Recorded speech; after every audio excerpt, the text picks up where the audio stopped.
Hello and welcome to the Oxford MAT Admissions Test Livestream 2026. It's fantastic to be here, fantastic to have you with us. This is going to be, as if the name wasn't long enough and descriptive enough, this is going to be a live stream where we do maths with a particular focus on admissions and a particular focus on this one particular test. But along the way, we're going to do lots of maths problems, starting now because we always like to start with some maths. So hello, welcome to the show. I hope I've remembered to go live properly and unmute myself. I'll look like a right silly person if I haven't even managed that, he says, knowing full well that last year he forgot to unmute at the start of the MAT live stream. Good to have you with us. We are live on YouTube. So maybe you're watching the recording, in which case you're probably going to fast forward through this bit anyway, but maybe you're watching live. If you're watching live, we also have Slido. You can get a link on the website, which is over there, or you can go to Slido and put in the event code MATLIVE, which, oh my goodness, is long, but it's shorter than Maths Admissions Test Livestream, which is what it's short for. If you go over there, you can join anonymously. You can post in the kind of Q&A. Although it says Q&A, we're going to run it like a live chat for a live stream. Your question doesn't have to be a question, and the answer doesn't have to be an answer. Goodness me. Right, okay, I think that's working. We will go.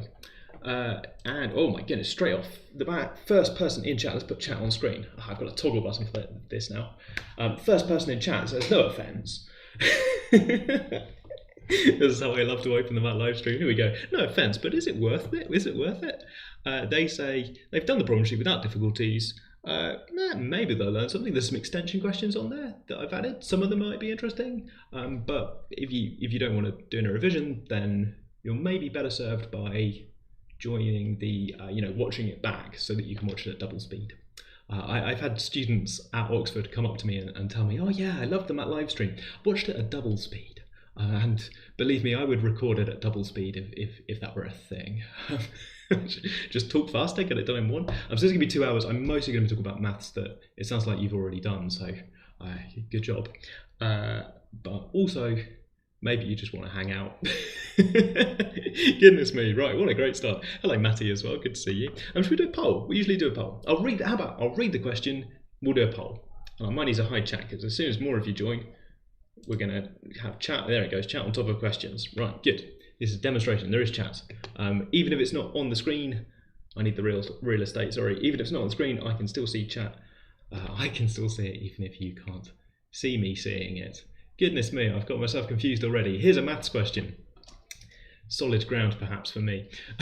The maths question says, show that x minus 2 is a factor of x cubed plus 2x squared minus 5x minus 6. And if you can do that, I think I can do that in 2 different ways. And that's something that I'd like us to revise at the start here. While you're thinking about that, let's talk about how to do the MAT live stream. Hello to Louis and Ramanajan Clone, great username, love it. There are 2 ways to play along, really. You can do this live if you've never seen the worksheet at the top there. I should say this at the top there is a worksheet about algebra and functions. You can get a copy at MAT Live website. Address over there.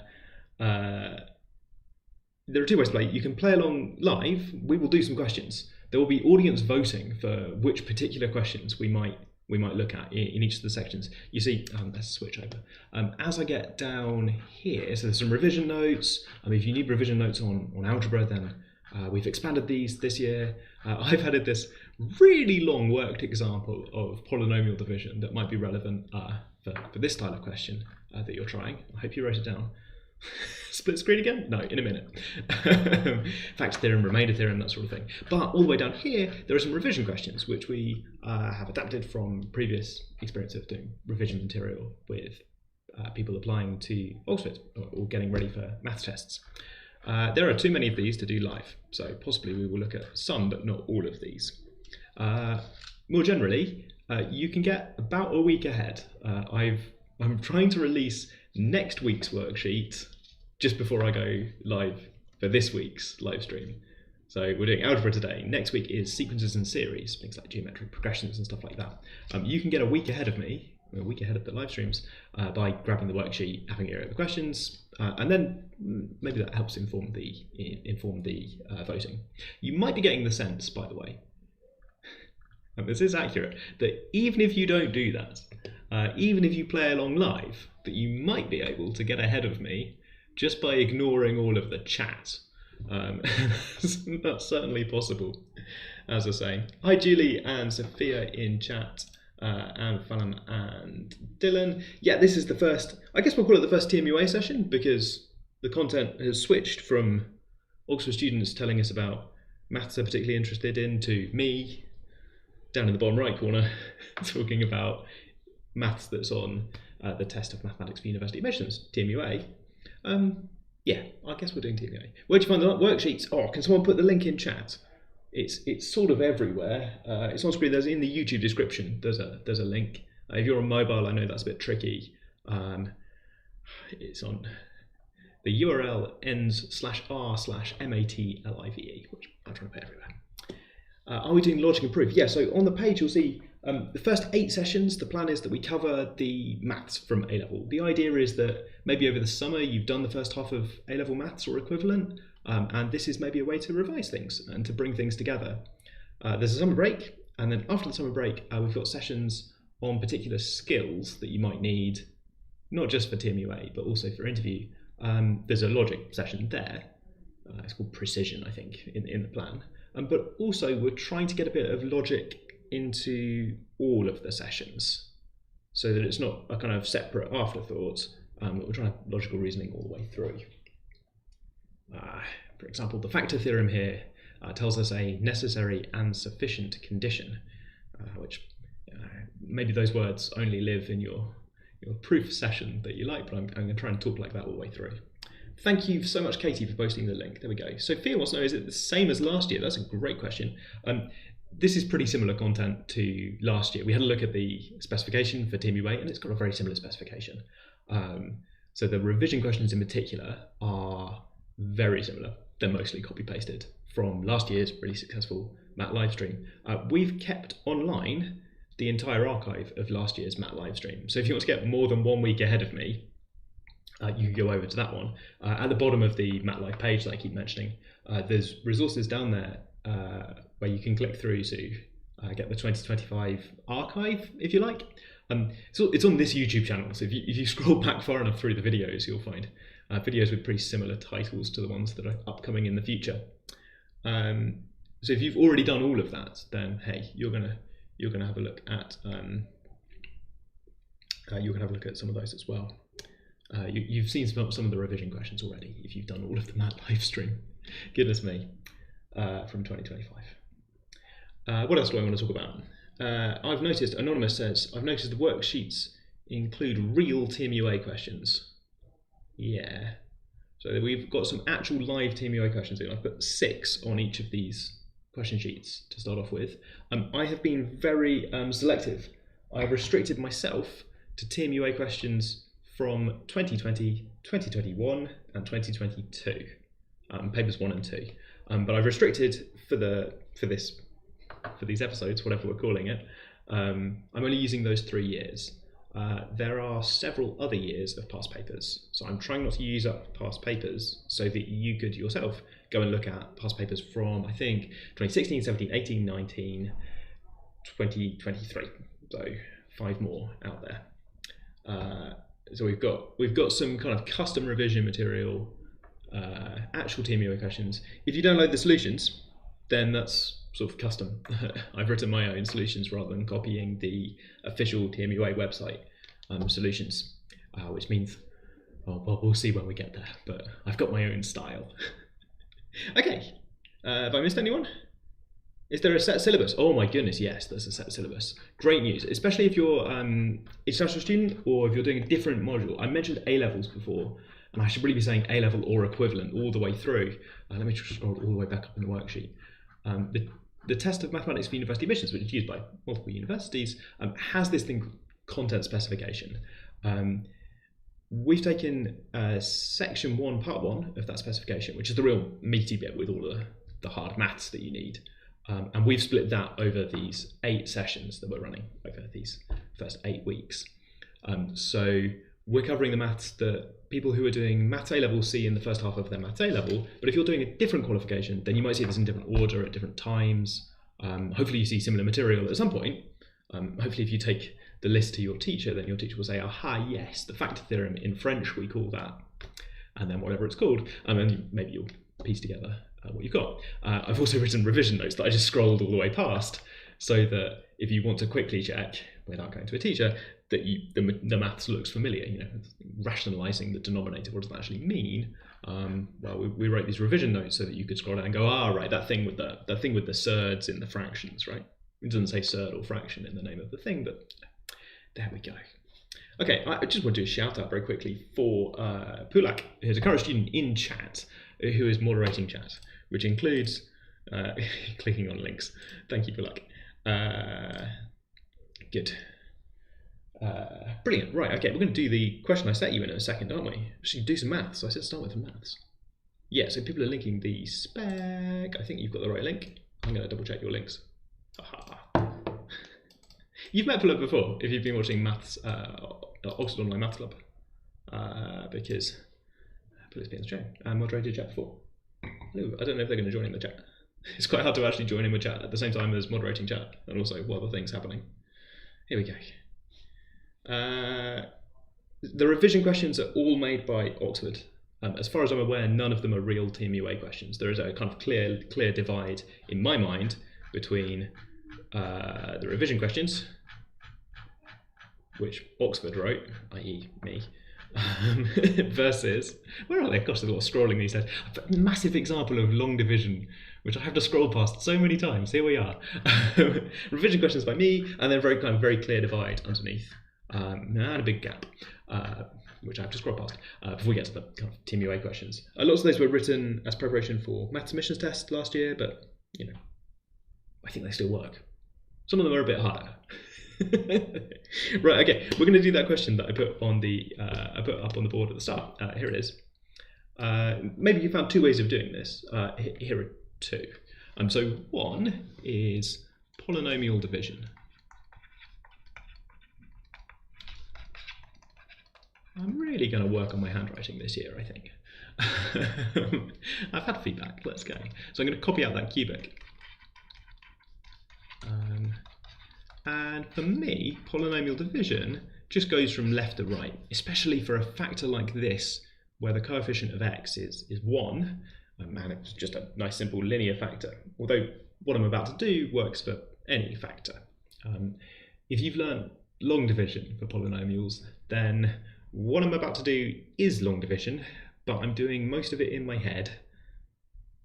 That sounds like a brag, but I'm only doing the easy parts in my head. Here we go. So I need to write something next. I've stopped. This bracket needs to be some sort of polynomial, and the highest power needs to be 2, so that I get x cubed. I look over here, I see x cubed. I've got x, that's going to give me a nice high power of x. Anyway, I put x squared here, because that's going to give me x cubed. Brilliant, that's what I want from multiplying by the x. But there's a consequence there.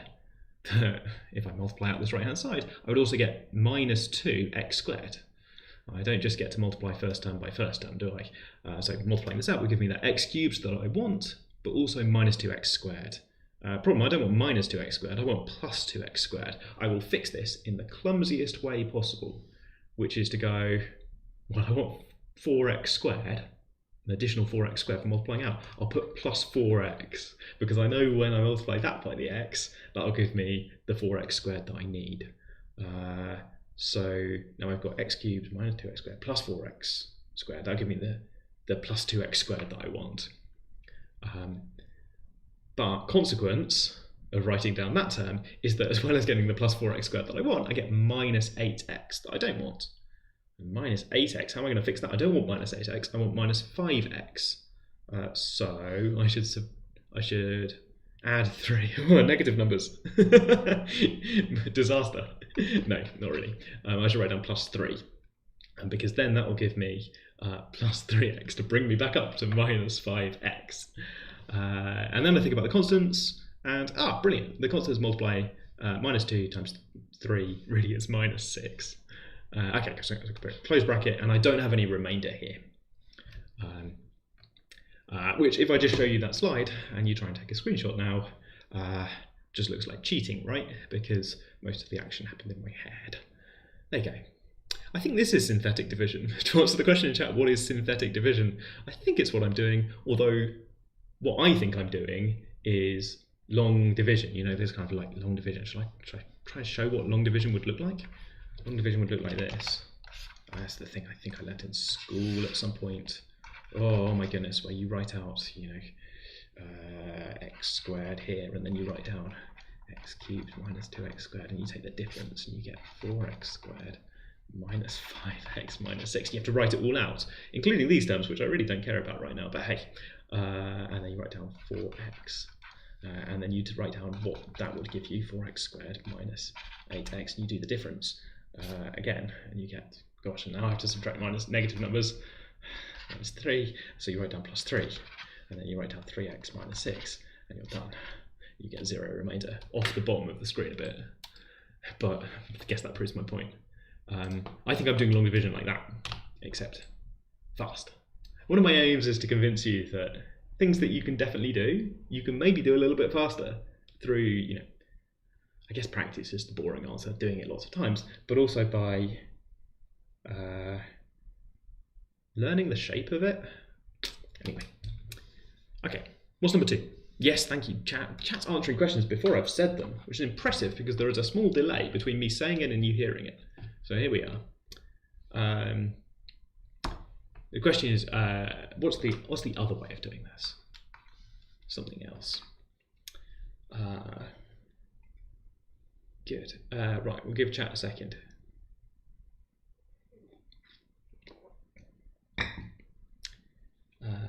Hello. Right, hang on, let's turn chat on because someone has joined. Let's go. There we go. Oh, chat's slightly truncated. Let's fix that. There's a current thing in Slido where if I mouse over Slido, it shows all these controls. So I just have to remember not to do that. Hello in chat to Mames Junro.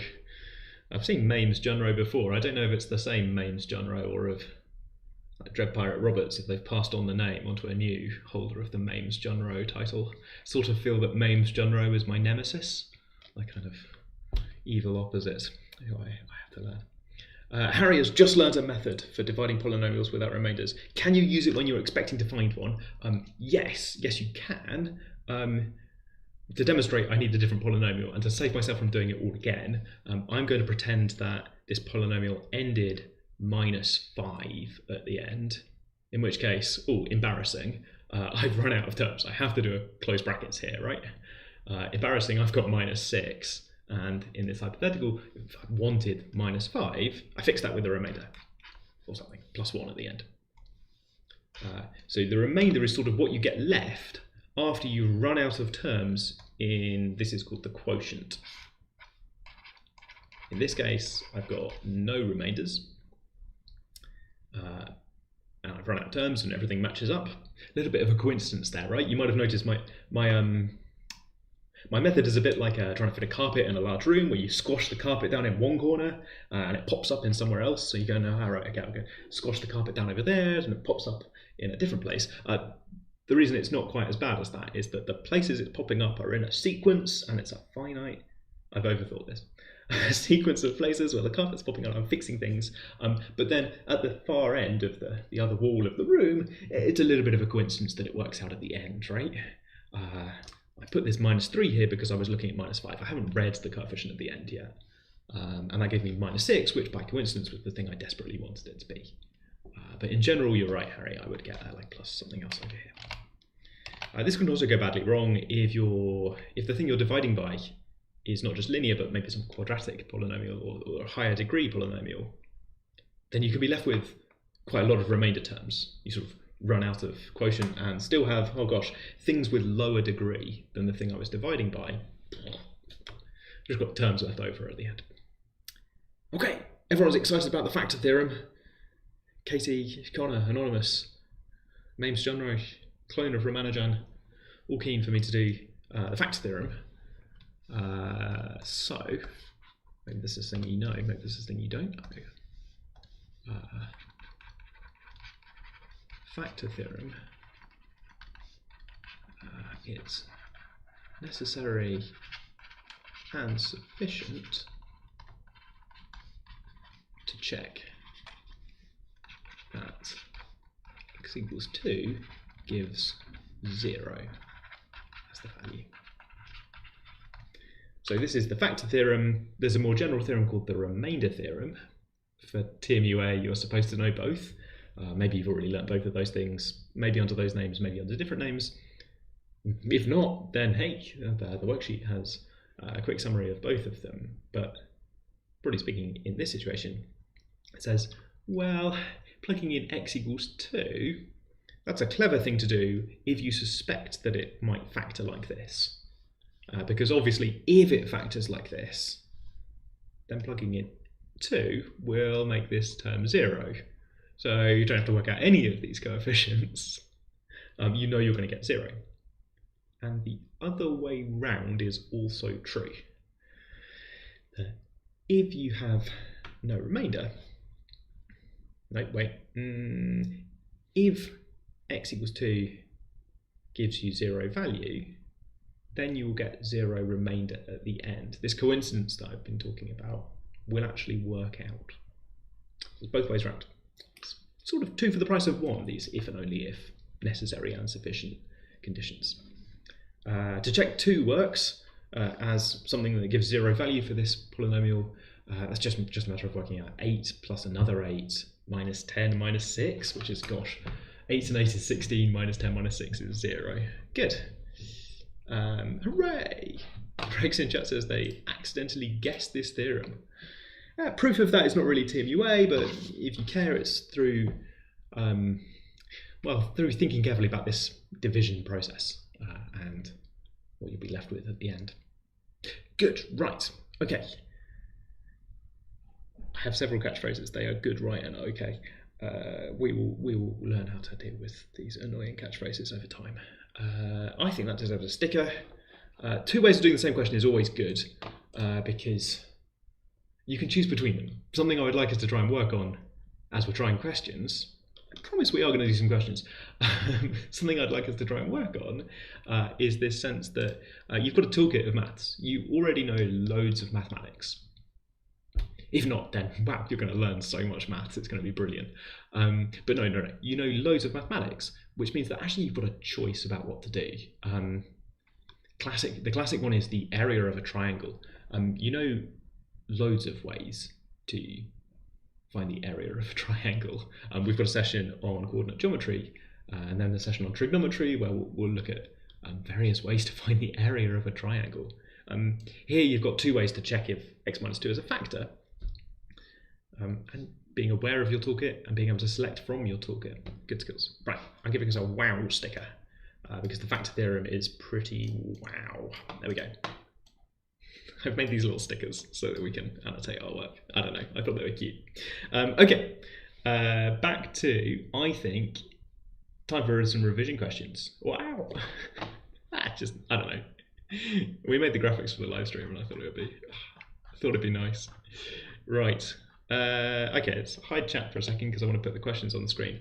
There are several revision questions. I've decided I'm not going to go through all of the revision notes. There are too many. If you would like to look at those, you can grab them on the website. I think it's probably time we did some revision questions. So we will try a bit of a vote. Now what this really requires is someone with an opinion, which might be you if you're watching live. Might be an informed opinion because you've maybe tried some of these revision questions. Ideally, you haven't done all of them without any trouble. Hi, if you're still here.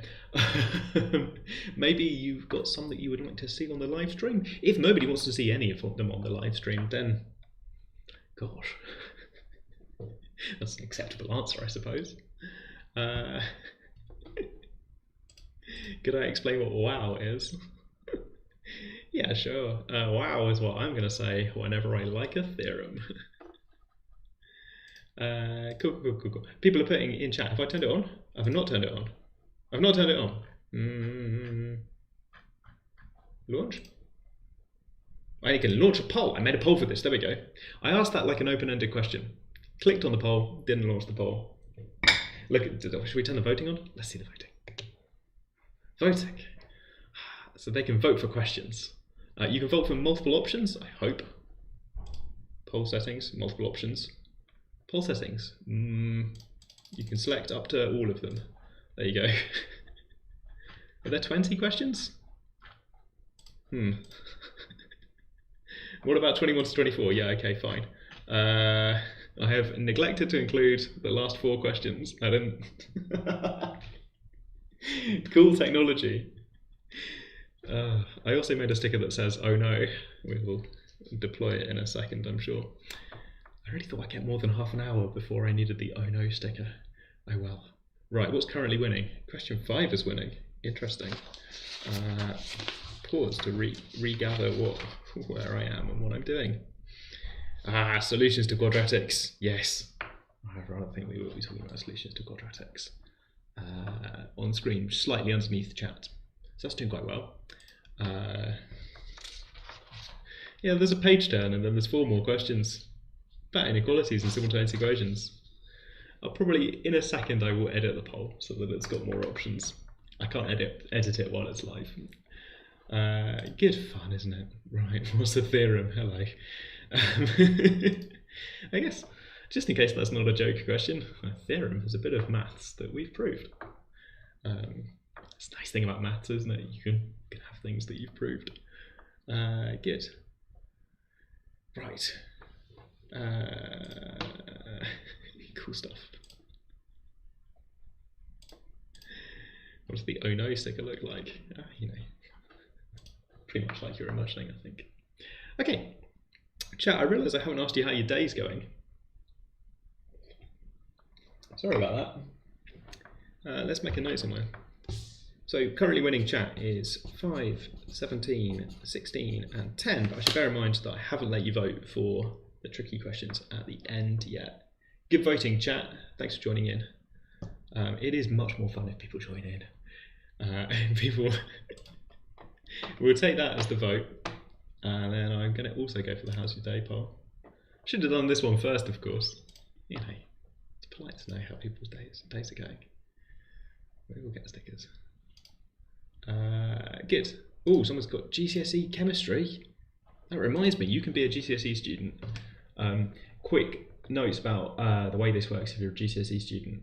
1, nobody knows. Nobody minds. It's fine.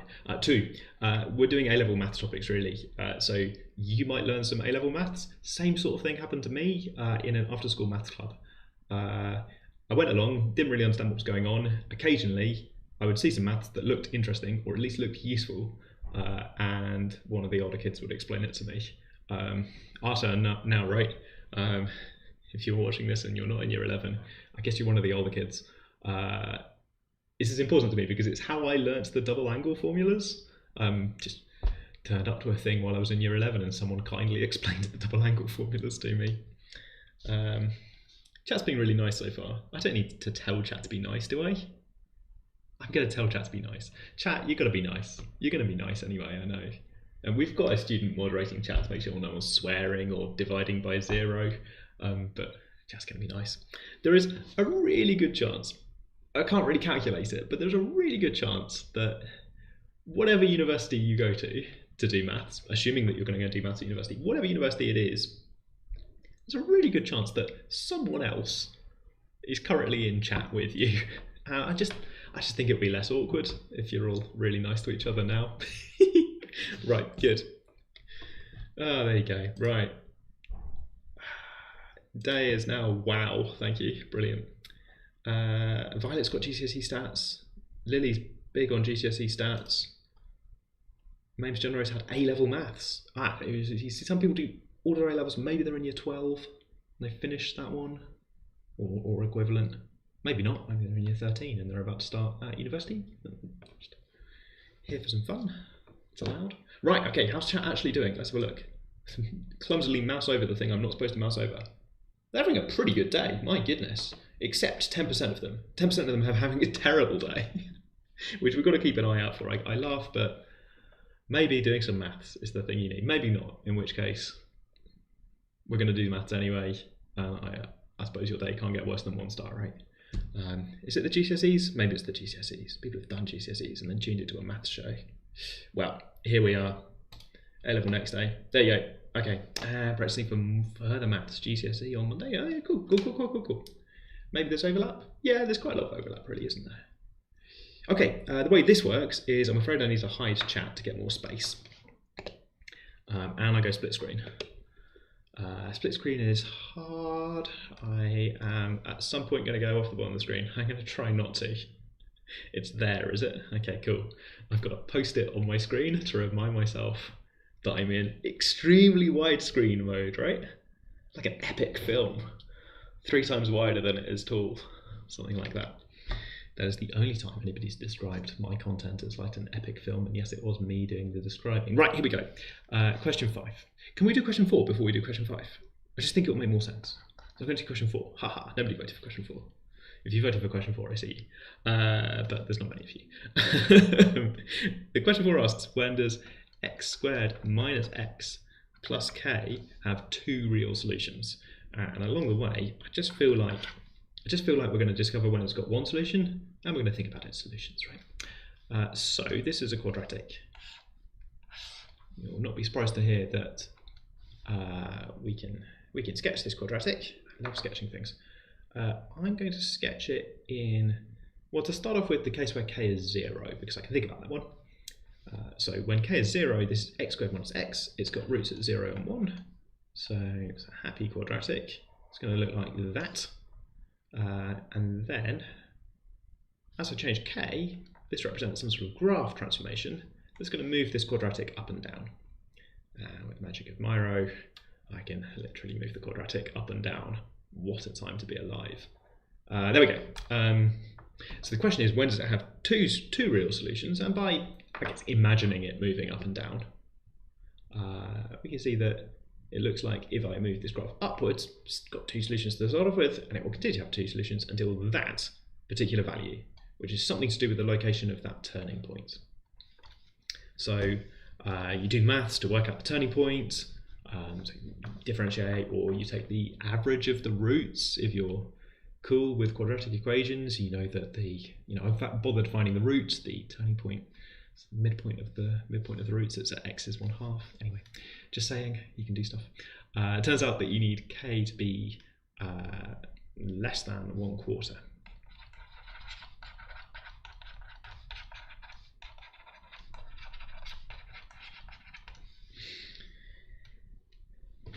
Yeah. Or you can use the discriminant, sure. Yeah. Good idea, chat. B squared minus 4ac, an underrated bit of mathematics. That's a really good idea. What on earth am I talking about? Hey, it's nice, isn't it, when there's 2 methods of doing the question? A good one and a terrible one. Thank you, Sadlers, and Euler clone, and Louis, and Rex, and Ramanujan clone, and Harry. Oh, goodness me. But didn't we have fun visualizing it? The visualization is going to be useful for question 5. In particular, visualization reveals whether the roots are positive or negative, which is important for me if I'm going to start thinking about this polynomial. And this is where I say, did I get you? This one is obviously related to the previous one. It's a secret quadratic. It's a quadratic of x squared. I mean, that's not really a quadratic, is it? It's a quadratic if the highest power is 2, the highest power is now 4. It's not a quadratic. But wait, it could be a quadratic if we changed it. This is a whole thing. There's a question down there. Are we doing 16? We are doing 16. A whole question where it's not a quadratic, but it could be if you changed everything about it, which is more useful than it sounds. The important thing is that I'm having fun. Dr. Watson, hello. Asks whether I think TMUA this year will be harder than previous or similar. I have no reason to think that it will be harder. I don't have any particular insight into TMUA questions for this year, but I don't have like some behind-the-scenes handshake with TMUA that, now that Oxford is using it, nothing like that. As far as I know, normal. Right, okay. Sadlers did this graphically. Thank you, Sadlers. Right, okay. Right, here we go. So, what do we want? So I'm going to do a little let u equals x squared just to highlight this idea that it would be a quadratic. What do we want though? If this has two real roots, there's the bottom. Post-it note, you let me down. If this has two real roots, well, hang on. Two real roots for you might not be two real roots for me, for x squared, because x squared is always positive. So is that 4 real roots? Well, it depends, right? Depends if they're positive roots or not. So, thinking about it carefully, here's a situation where, well, 0 is a bit tricky, isn't it? I think in this case there are 3 values of x that work, 0, 1 and -1. Anyway, as k increases, we'll get these 2 positive values. That's no good, because that'll give me 4 real roots. And all the way up here, I'll get no real roots for u, so definitely no real roots for x. There is an in-between case, isn't there? So k equals 1/4 is interesting, because that positive real root, 1/2, will turn into 2 real roots for x. So the answer is something like k equals 1/4. Where am I going to put my answer? Just here, really small. K equals 1/4, or, because there's the other case, the other reason you might have exactly 1 real root for x squared that's positive is if k is negative. Because then if k is negative, down here, there are 2 real roots, as discussed in question 4, but only one of them is positive. I sort of have to do that graphically, I think. It is possible to draw a graph of x to the 4 minus x squared. That one looks like this, in which case you get this kind of idea that 2 real roots at the top, or if you just touch the bottom of that W shape, just 2 kind of repeated roots at the bottom, or 2 up there. Those are 2 different cases. Anyway, yeah, so I started saying 1 real root for x squared, and I kind of fixed it. I meant 1 real positive root for x squared. Thank you.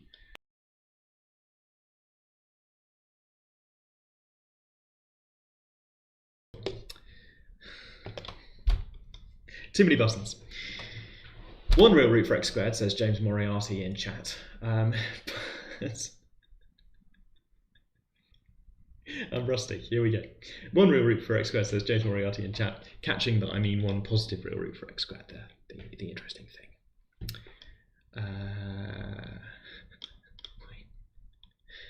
Okay. Starting to think that Mames General is not a Dread Pirate Roberts situation, and they are actually my nemesis. Even though James Moriarty could be a real name, or it could be purposely constructed. Anyway, I don't know. Looking up, and I'm seeing nemesis everywhere now. Sorry, chat. Good. Okay.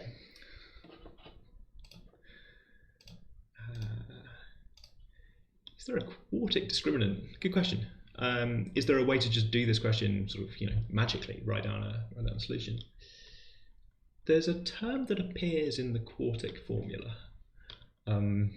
You won't like this, but there is a quartic formula, like there's a quadratic formula, and there are terms that appear in there which might be positive or negative, and then they appear inside square roots. You could call that, if you wanted to, a quartic discriminant, but I don't know that anybody does. Maybe it's a phrase that people use, but not sure. I definitely don't know a quick way to do this style of question for a random quartic. Good, nice extension question, like it. Okay, what next? So question 5, I think. Question 5 for me is about thinking about moving this graph around. How can I have exactly 1 positive real root? Aha, that's the sort of thing I was thinking about before, but wait, I also get a positive real root if 1 root is positive and 1 root is negative. So if I'm thinking about this graph being a graph of u squared minus u plus k, then negative roots of u will show up on this graph, but they don't correspond to real values of x, because u is x squared. So if you like, question 4 is a kind of straightforward discriminant question, but then question 5 is sort of the same thing, but adding the word positive. And you can play this game with other quadratics. The standard question is, how many real roots does this quadratic have? But maybe an interesting question is, how many positive real roots does this quadratic have? And you can maybe explore that for other quadratics. Ax squared plus bx plus c. You know the quadratic formula for how many real roots does this quadratic have? But what if you only care about the positive roots? What can you tell me? Not immediately obvious to me. I'm going to have to go and think about this. Yes, worried about x squared. Right, okay, we're going to jump down to the 16, 17 pair. Let's do 17 quickly because it did well in that vote. And the answer is quite straightforward, I think. I've got to be careful. Mute and everyone's worked out what I did wrong.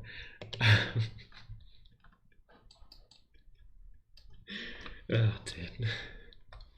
Better than last year where I did my big enthusiastic hello, talked for 2 or 3 minutes, and then someone in chat said you are muted. Like it's the start of the pandemic or something. Right, okay, so 17, we're given information about the polynomial and we're asked for some possibilities. And it says with different degrees, which is a helpful clue that polynomials might be really quite different. It's got roots at 2, minus 3 and 1, which means that it's got factors x minus 2, x plus 3, x minus 1, but just like with like whole numbers, if I tell you some of the factors of the number, it's got factors 2 and 3 and 5, it might be some enormous number, right? It might have other factors as well. Could have more factors. Or it could repeat these factors, right? If I tell you a number's got factors 2 and 3 and 5, it might be 30, but it might be 900. It might repeat all of those factors, or just some of them. It could be 90. So I guess my polynomials I would write down are the obvious one, which is where I multiply by this. And then a second one where I multiply by some extra factor. So loads of possible answers for this question. Would not be a good multiple choice question, I suppose. But yeah, open-ended investigation. What did you put? Yeah, why does k negative work? So I think k negative translates the quadratic down. Quadratic. So I still have a positive solution for u, and then that positive solution for u turns into 2 solutions for x, plus and minus the square root of whatever that was. You can actually work them out because once you realise it's secretly a quadratic for u, you can write down some solutions in terms of k. And then what you want to do is to take the square root of those solutions. So you require them to be positive. And sometimes neither of them are positive. No, so sometimes both of them are positive, sometimes only one of them is positive. It depends on whether, this is 2 in the weeds maybe, but it depends on minus b compared to b squared minus 4a square rooted. Those two terms in the numerator of the quadratic formula. So you can do some comparison there for you to work out what's going on. Okay. People are not keen on my solution of question 5, which is why I keep talking about it. Okay, well it's 17, maybe we'll write down a couple of polynomials. I'm not going to multiply them out. Might be good practice to multiply them out. I don't personally feel like I need that practice right now. Big grin, it's very cheeky of me to just walk away. Do you need 2 positive roots for the one with u? No, 2 positive roots for the one with u would turn into 4 positive roots for x. And I think the question wanted exactly 2 real solutions for x. So yeah, there's a sort of doubling effect going on. If your polynomial involves x squared, so you replace the x squared with your choice of variable, you get some new polynomial where you think, oh brilliant, any positive solutions of this will turn into, via the magic of u equals x squared, will turn into plus or minus square root, a pair of roots. Any negative solutions, well I can't take square roots of those. And if 0 is the solution, you get 1. Because there's only one square root of 0. Only one number that squares to 0. Good. Okay. Sadler's in chat has multiplied out a polynomial. So if you were looking for explicit polynomials, then you've come to the right live stream. There they go, top of chat. Okay. 16 is a bit mad. 16 asks you to do that sort of trick, to turn these things into quadratic expressions. So as an example, this one, 2x squared, 2x to the 6. See, I'm already reading it like a quadratic. 2x to the 6 plus x cubed plus 1 could be 2u squared plus u plus 1 if u is equal to x cubed. Be a thing you could do, I imagine. In which case, haha, this looks like a quadratic. And then there are some questions like x plus the square root of 2x, where I think sensible substitutions might be something like, that's not that bad on its own, is it? But it might be something like, this could be u squared plus root 2u, if u is the square root of x. It's got its own problems, of course. What if x is negative? I'm going to lose all my negative solutions. Or maybe I don't care about negative solutions, given that there's a square root in this question. Also, why am I talking about solutions? Nobody said this was 0. If it is 0, I think x is 0. Anyway, or maybe a sensible choice is something like u could be square root of x, in which case this first time is u squared over 2, and then the second term is u. There's not really just one way of doing this. There's more than one sensible choice. There's some exponentials on there. We've got a live stream coming up on logarithms and exponentials. Always my favourite one. I love logarithms. Oh, that's good. That used to sound like, when I used to say that, I love logarithms, it used to sound like a threat, because people would hear it and their hearts would sink that maybe this maniac is going to put lots of logarithms on the admissions test. But now that I don't write the admissions test, I can just love logarithms. Hooray! Question, from it's Dr. Watson in chat. They ask if I know any resources for logic and proof, and they say practice questions.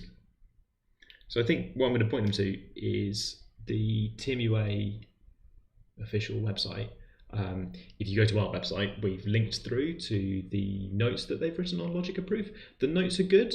The notes also include lots of material that's a bit beyond TMUA, just for general interest. I know the feeling, it's hard not to, right? They've got some questions in, but not a huge number. We're going to include some on this show, of course, if you hang around until after the summer break, some logic and proof questions. We've scattered a few through as well. I think the problem is you always need to see it in context. So you need some other maths that involves a bit of logical reasoning. You just need to be caught out by several things over the course of different bits of your maths education. These kind of necessary and sufficient conditions turning up, so that you start to build a kind of intuition in context in different places. So you can probably find like some guide to if and only if, kind of in isolation. I can think of some actually on things like the Enrich website. Big fan of the Enrich website. Let's write it directly above my own head. There we go. The Enrich website has got activities and games and puzzles, and it's got an activity called Iffy Logic, which you might like. But I always find it much harder in context when I'm trying to do a different question and I need to do some logical reasoning. Somehow if I go to this place and think time for some logical reasoning, I don't get caught out. Whereas in the real world I get caught out all the time. Shall I do the tricky one? Let's do the tricky one. The last one's maybe too hard. I say that whenever I look at it, but you know. So here, this is tough. In some sense I want to do it in 2 steps. So if you're dividing by 1 minus x squared, that's not a polynomial, it's nowhere near a polynomial. So something tempting is to write one of these, so that at least I've got a sort of concise name for this thing I'm dividing by. If I do that, then, well, there's choices about what I write up here, because I could do several things, couldn't I? Only one of them makes sense. Let's not talk about all of the many things I could do and just talk about the one that makes sense, which is that this is minus u plus 2. I think. Yes, good. And if it's this, then we can rewrite this as 2u to the minus 2 minus u to the minus 1. I kind of split it into two terms, at which point it's kind of clear what I do to turn that into a quadratic, I think, because it's now another one with sneaky powers, right? Previously you have dealt with powers of 6 and 3, powers of 4 and 2, now you see powers of minus 2 and minus 1, ooh, negative numbers. Right, so this could be a quadratic. This could be, I need another letter now, don't I? 2v squared minus v, if v is 1 over u, which is 1 over 1 minus x. I don't know. I don't know if that's helpful for doing any questions, but you can turn that into a quadratic. Yeah, this is a bit like partial fractions. That's the joke. Thank you, Sophia, in chat, thank you. Appreciating not a good joke, but here we are. The technique of splitting it apart into different bits is slightly useful for doing some like hard, not on TMUA style of integration. Anyway, splitting it up now just to make a quadratic, I can't really think of any reason why you would want to do that. But hey, revision exercises. Herbie in chat wants to know, why did Oxford stop doing the maths? And maybe it's a good point to read it out. Thank you, Bilak, for pasting this answer that we've got, which is that this part of a wider change. It's probably the best way to think about it. That it's part of a wider change where Oxford is using TMUA, TARA, and ESAT. And those are the only 3 tests that Oxford's using. Good, right, okay. Someone's saying MAT 2025 flashbacks. Hello again, welcome back. There seems to be a lot of repeat viewers tonight. Leave some space for the new people. This is their time as well, right? It's particularly emoji. I'm going to get a quick chat. Okay. Yeah, particularly the choice of emoji. You don't have to come back. Anyway. Right. There's a request for more questions. We can do, I think, 1 or 2 more, but I need to speed up, don't I? I've worked it out. The buttons are the other way around from last year. I'm playing my own little game here. Yes, because it's a request for a question from 2021 to 24. Let's have a quick look at these. You're going to have to shout at me. Oh no, I said I'd turn the poll back on. Let's do it. Okay, really fast. Or do I want to add options with AI? Do you think the AI can work out that? Do you think the AI knows? I missed 3 of the questions. Close, open this. Oh, brilliant stuff. Live edit. Brilliant, because you did it before the stream, but you did it wrong. We do the vote again. But while the voting is happening,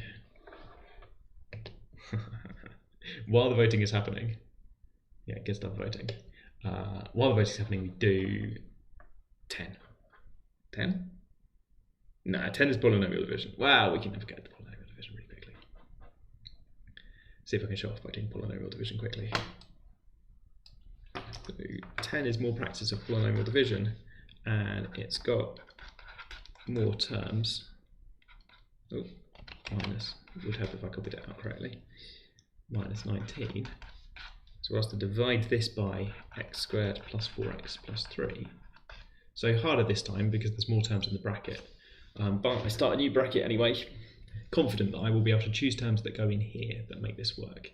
And I'm going to start with 2x, so already this could be a lot worse, right? Because this could be a lot worse because it's only a linear term over here for my quotient.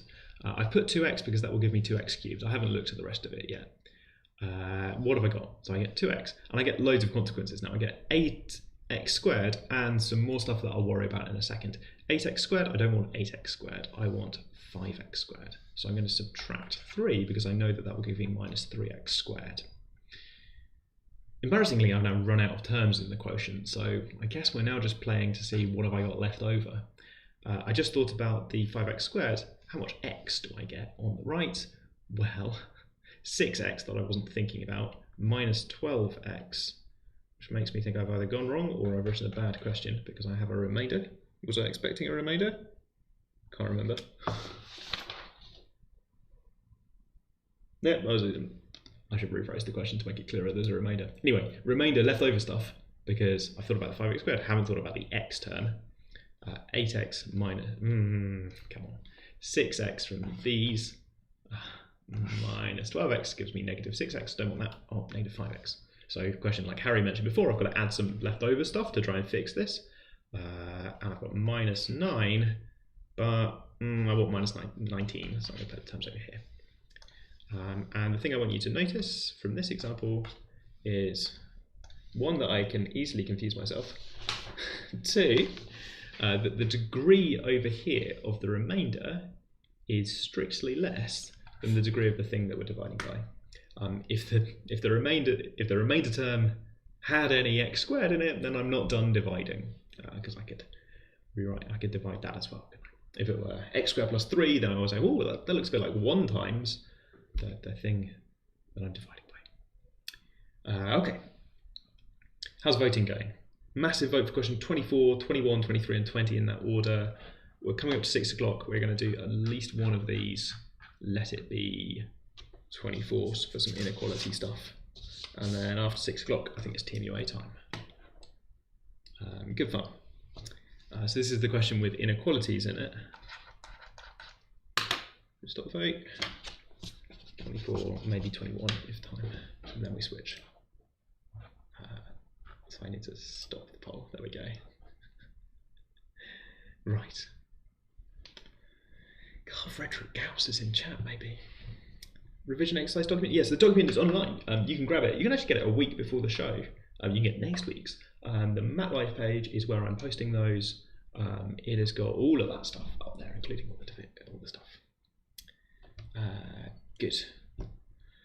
Well, I see we've hit the give yourself a name in chat that is a famous mathematician, and I just want to highlight Paul in chat has actually gone and got the correct diacritic to get Paul Erdős correct, which I just want to highlight. You know, you put the little things on top of the O, you got the right ones, well done.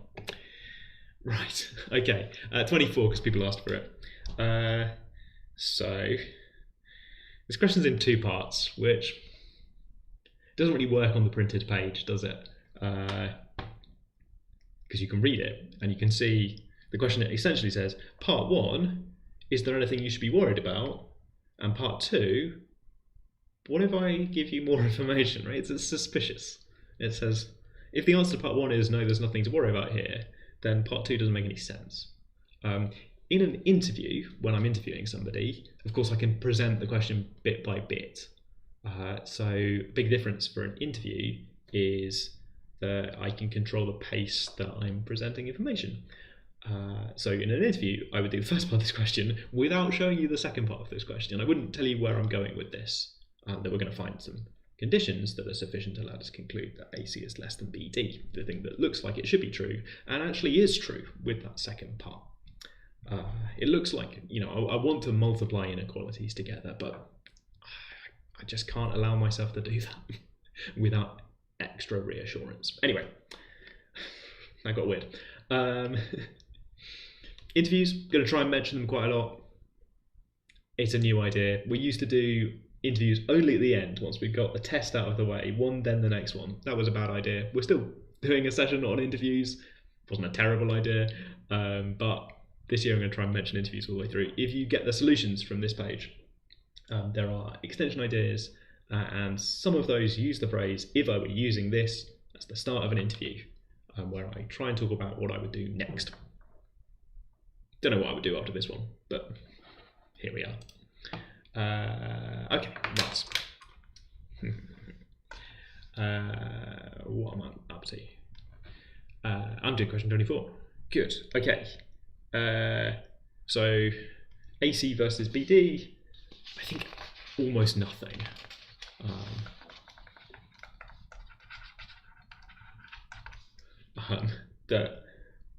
in some sense it's not a good question because it says, what, if anything, can you say about the relationship?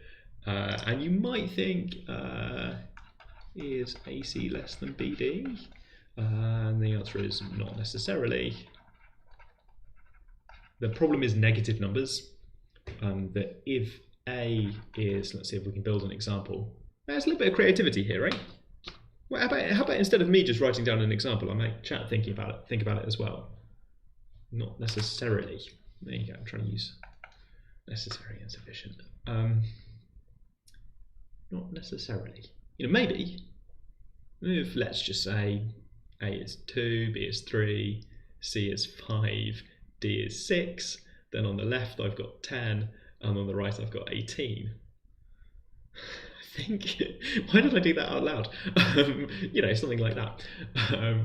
But if negative numbers get involved, then I think we can build an example where it's not true. I think crucially, we want to invent an example where both A and C are negative.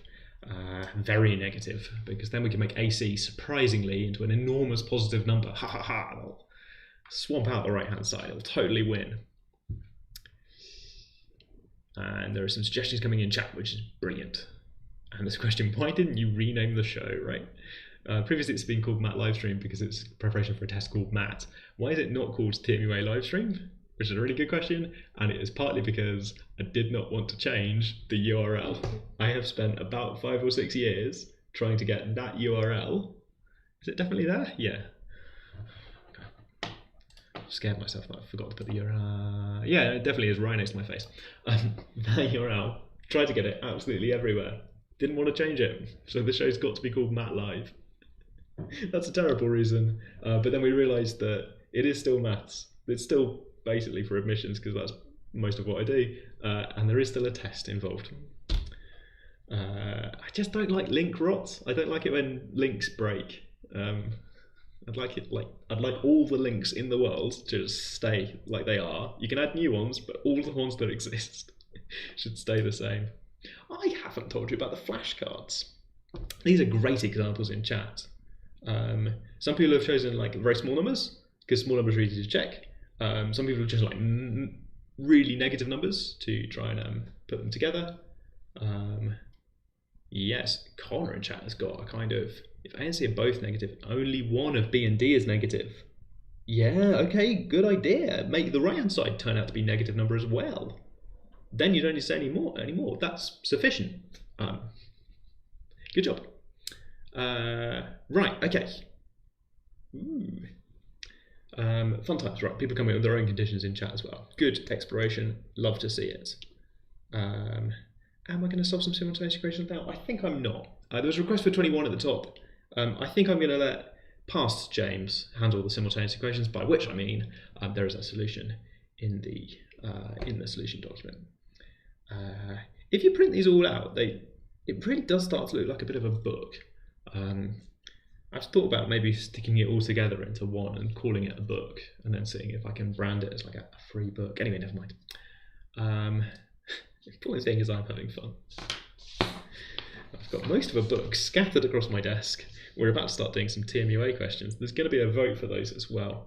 But it's 6 o'clock, so if you've been staring at a screen for the last hour like I have, this is a reminder to look away from the screen just for a little bit. I'm also going to drink water.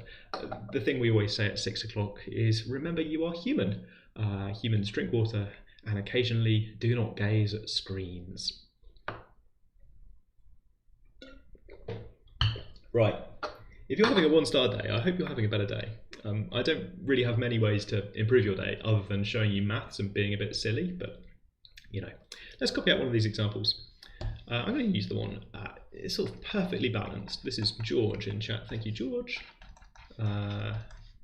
He gives us this example where A is less than C, B is less than D, but AC turns out to be -2, and so does BD. These are not satisfying that inequality. Yes, no. Proof by contradiction as well, right? Show this is not always true by finding some counterexample. Good, okay. If everything's positive,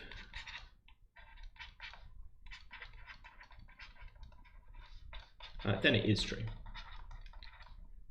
True that AC is less than BD.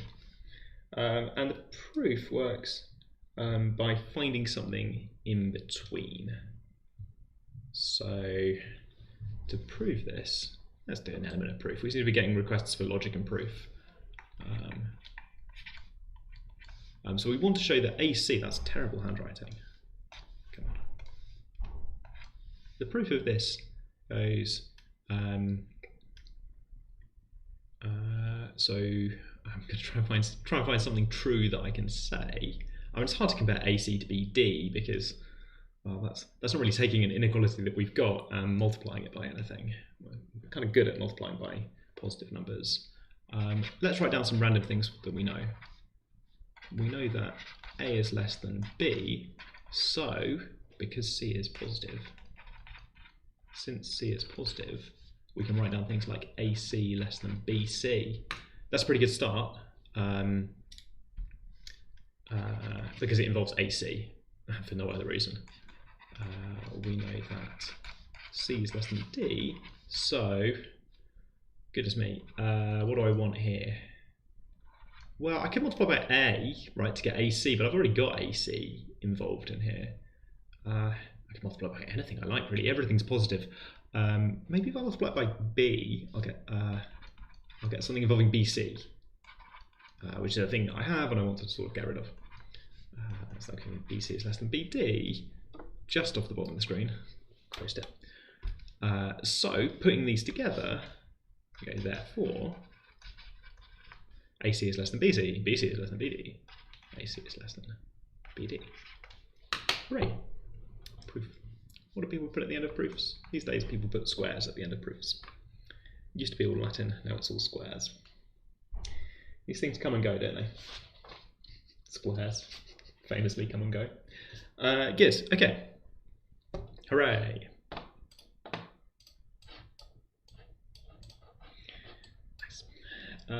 Okay, good. And Dexter is posting chat solutions to 21 in chat. Thank you, Dexter. Good stuff. Right. Okay, we're gonna do some TMUA now because we've got another hour together, more or less. I'm so pleased with the stickers. Can you tell? It's really obvious, isn't it? We're gonna do some TMUA questions. So I'm gonna scroll down in case people haven't seen them yet. Well, you've had an hour to get ahead of me. There are going to be some spoilers for TMUA questions. TMUA questions are multiple choice. The marks are for getting the right answer. There are no negative marks for getting wrong answers, but we're going to try not to do that anyway. So there are 6 of them in here. Some involve inequalities or roots of equations or other things from this sort of topic. I think I've set this poll up correctly. We're going to find out. This should be a poll that's got the 6 questions on this sheet in. And the idea is that you vote for ones that you want to do. If you don't mind, then I guess just go with the flow. Something is going to get voted for at some point. I'm just going to have a quick look over at YouTube to show that YouTube is happy with what we're doing over here. YouTube's happy with what we're doing over here. Thank you, YouTube. Always nice to check in, isn't it? I've got this one on screen, so I'm going to start just talking about it, I suppose, while you're voting. I don't know if you're voting for this one. So this asks for the complete set of values for which something and something else. And I think the only way to really make progress with this is to break down those 2 separate things and try your best to forget about the second while you think about the first, and then forget about the first while you think about the second, and then bring together your understanding to put it all together. Maybe not completely forget, but I find it easier to focus if I try and zone out all of the chaos of the rest of the question and just go x plus 2 times x minus 2. I mean, that's the difference of 2 squares, right? That's x squared minus 4. Is that useful? Not really. I should probably just sketch a picture or something, right? Because I guess I'm going to write down x squared less than 4, and then I'm going to think, well, when is that true? Oh, factorise it. Something like that. Between minus 2 and 2. So I guess I could look at some options now, right? I guess we want this and that, so I can start thinking about that. I've skipped over, you'll see that cubic on the left. I can go and think about that one next, right? And this comes down to doing small things. Often on A level, you see an A-level question and you only have to do one thing. That's not true for all A-level questions, but often you only have to do one thing. Or it's several parts, but you do one thing in each part. And it's kind of clear sometimes what the one thing is. TMUA questions often get you to do multiple things, and it's not clear how many things there will be or what the things are. So here it is roughly interact with an inequality, interact with another inequality, combine that information together. That's also a change for university maths, by the way. If you think about doing maths or computer science at university, these kind of like multi-step problems where you don't know how long the problem is going to be or what you're trying to do, that's also a description of real life, by the way, that often you'll have a challenge and part of the challenge is working out how large the challenge is and even whether you can do it at all. I sort of sometimes like to think that some of these skills that we're working on are actually useful, as well as being part of a test, an admissions process. That some of them just come up in the degree as well. It's a good sign. It shows that we're not just doing something random. Who knows? Also useful skills when you're doing a maths degree. The vote is currently tied. It's quite exciting. So let's do 2 questions at the same time. No, obviously not. Matty G wants to chat me to talk about the extension. Good way to get my attention on the question is to ask me to talk about the extension. Oh, someone has brilliantly got a 3rd question to tie at the same time. Well done. Whoever just joined in to vote specifically for the question that will cause it to tie. Anyway, right. Question 20 has been leading the vote for 2020, paper 1, question 20. Strange time to be doing admissions tests, wasn't it? But let's have a quick look, because I think this one is currently winning. This one, yeah? 2020, paper 1, question 20. How many values is this satisfied? Oh, that's good. And this links back to one of the questions we were talking about before, with values of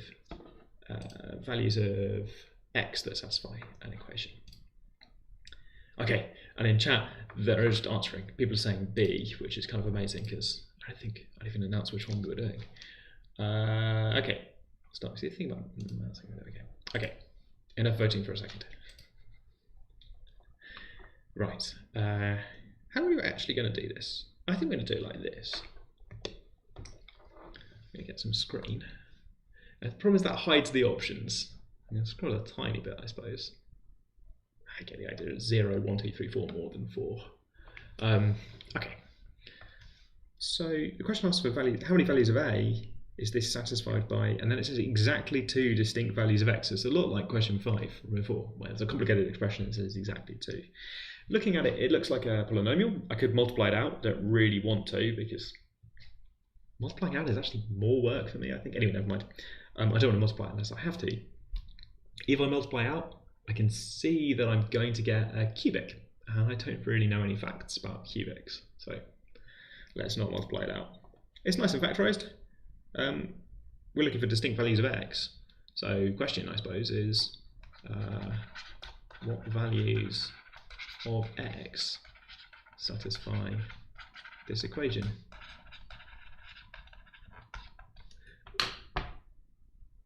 There's something I've done there which is going to come up quite a lot, so let's get it out of the way now, which is that you can often do more than the question says. So I've replaced this question with a harder question, right? The question says just how many of these things are there. I think I can have a go at the harder question of what are these things. That happens all the time, and it's, I think, an artifact of multiple choice questions, where the options that you choose at the end have to be quite simple, but along the way your maths might be quite complicated. That's an exaggeration. But this effect comes back, I think, a few times, even on just this first sheet. If I scroll down very briefly, this one says find the value of b minus c. I think the way you do this is that you try and find b and c, right, which is more information. Up here, it says essentially how many solutions. I can try and also find them. That's going to keep happening. It's something that is difficult. It's worth recognizing it as a skill to sort of ambitiously say, not just the thing at the end of the question, but what can I work out along the way? What can I find if I go out exploring?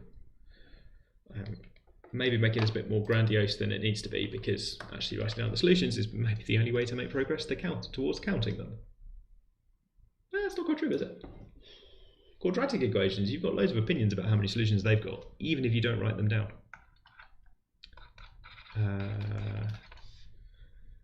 X equals A just works, right? That first bracket, factor theorem again. If x is equal to A, then that just works. And then we've got a quadratic. I'm going to write down the quadratic formula, having just made a bit of an and r about whether I would or not. Here we go. 1 minus, let's either put A as the last term to try and catch me out, perhaps, or maybe not. Seeing nemesis everywhere. Is nemesis the plural of nemesis? Don't you have multiple nemesis? Yeah, I think it is. So I think I've got this, b squared minus 4, a is 1, c is a. One at a time. Okay. So I've got 3 solutions, and it says 2.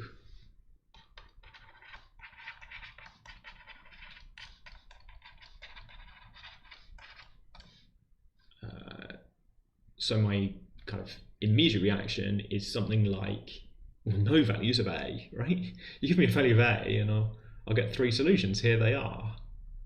Well, I suppose, okay. I want these to actually be real numbers, so maybe I'm going to go infinitely many values of a, or no, not even infinitely many, because if these don't work, then I get 0. I get put then 1 over here and try to piece it together, right?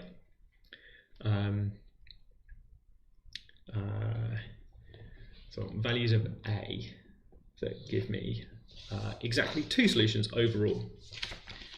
One of the cases I think is easier to spot than the other. I wonder what chat did for this. So this works both ways, right? Some of you voted for this question because you want to see the answer, and I guess some of you have done the question and got an answer, or maybe you're just playing along faster than I'm talking. Wouldn't be impossible, would it? I should be less mean to myself. Okay. Yes, thank you, chat. They probably should be real values. Does it say that in the question? Probably. I think if in doubt, we're going to assume that all the numbers on TMUA are real numbers. If you've met complex numbers, nice. But TMUA does not include complex numbers.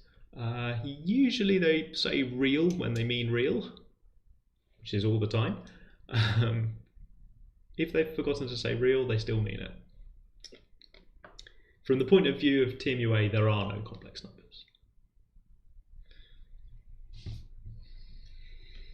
It's a domain thing, isn't it? What set of numbers are we actually working with when we talk about these equations? Anyway, yes, okay.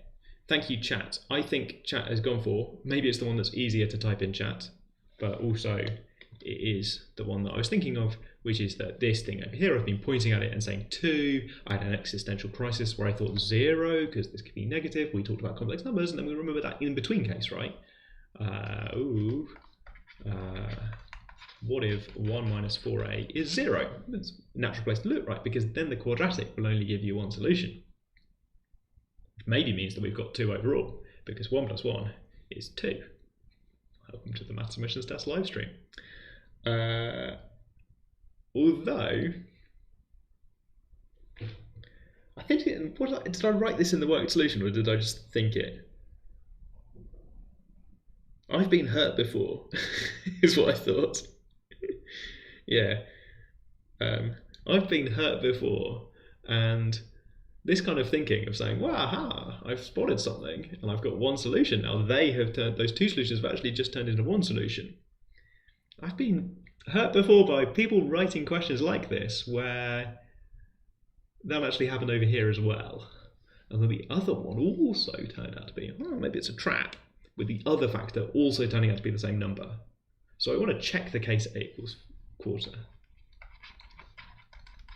A equals 1/4.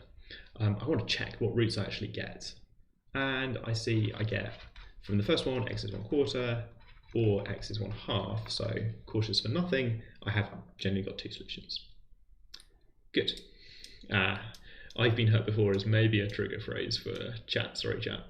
I'll try and be less dramatic. Yes, and then also, thank you, chat, who are saying the quadratic can have two solutions if one of the solutions overlaps with x equals a.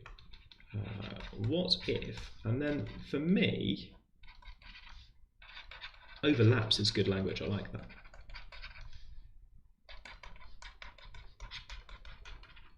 It's very visual, I think, overlaps.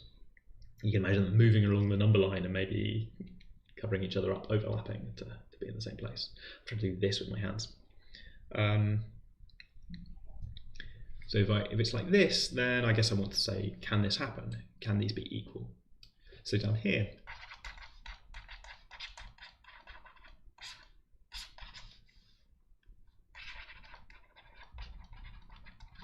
something like this. And then I put the plus minus sign in because I don't know which. It's probably not equal to both of those. We've already done that case. But I could do something like this and then square. So I'm trying to get rid of the 2, get rid of the 1, get rid of the square root. This turns out quite nice. This is, well, so 1 minus 4a plus 4a squared, which cancels almost entirely, but not entirely, to give this. So they are maybe slightly catching me out here. There's only one value of a out of this. It feels like it could have been any quadratic when you set the question, but you know, that first one was a, and it only corresponds to one value of a.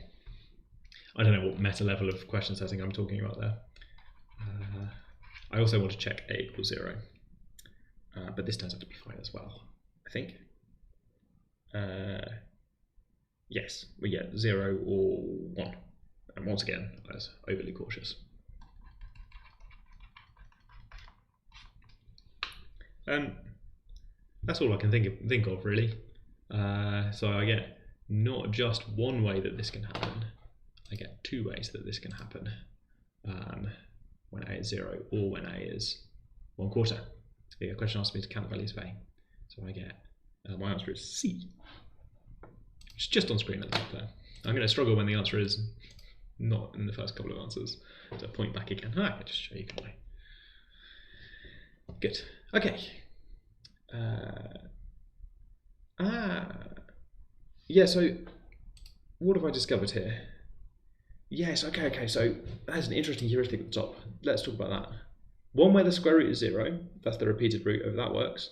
One where the big root is a, and one where the smaller root is a. Those both turn out to be a equals 0. Oh no, sorry. One of those turns out not to happen. Let me draw you a graph. We're going to go full screen for this.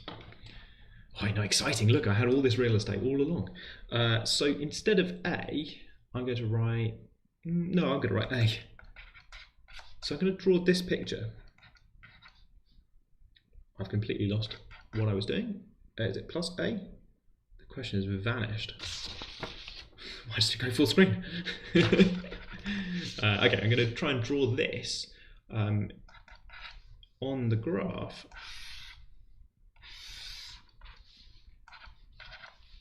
With x on this axis and a on that axis. I was considering rewriting it with y. Maybe that makes you feel more comfortable, but let's do it. There's something to be said about using familiar letters for familiar jobs, right? Now it's y.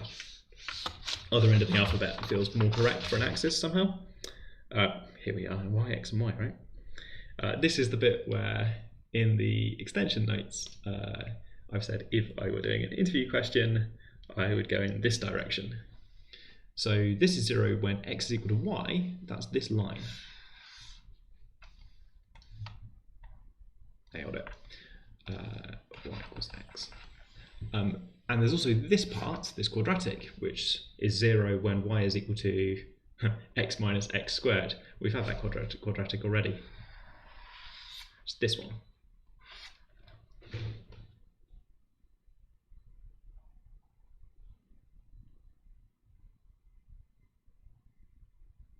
Good. Okay.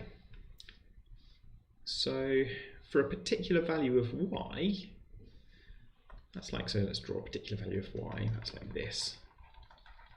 I regret using blue for the curve, actually. Shall I redraw my perfect lines? Yeah, let's go. Let's go purple. Whee! And the quadratic. Amazing. Great stuff. So for this, for a particular value of y, you might get one solution, one value of x. Or if you bring that line down, you might get 2. Down here, you get 3, and then there's this special point here, where you get 2 because there's a kind of repeated root sort of situation going on over here. Where is that? I think that might be the origin, and this graph's not very good.